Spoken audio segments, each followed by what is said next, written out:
Everyone is talking about this paper published by Apple, in which they claim that models like ChatGPT are not actually thinking. That's all an illusion.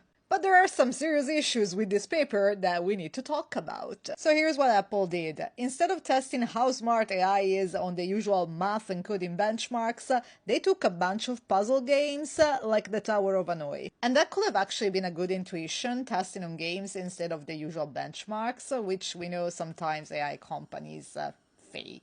And they found that when the game gets really complex, even the thinking models, the ones that are supposed to be really smart and take some time before giving you an answer, even those fail. And this happens also when you give them the algorithm to solve the game.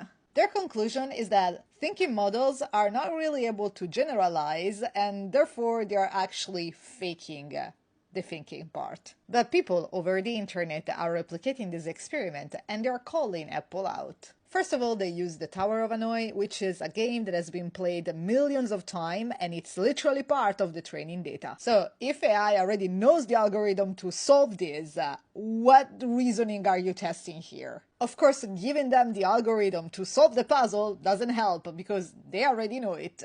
And since AI already knows the algorithm and the game, it's not about reasoning at all, it's about executing manually all the steps and all the moves to solve the puzzle. And to me, the most surprising finding of the paper is not that AI cannot do it, is that after a certain level of complexity, it refuses to do it. It's giving up. So basically, you're giving them a task that it's too boring and tedious to execute, and you're like, no, I'm gonna pass on this one, but that doesn't mean that they cannot think. It's like if I ask you to count out loud until 10,000, and you'll probably say no, but that doesn't mean that you cannot count. So current AI do have their limitations, but if you want to prove it, that's maybe not the way. If you enjoy this type of content, then share it and hit follow.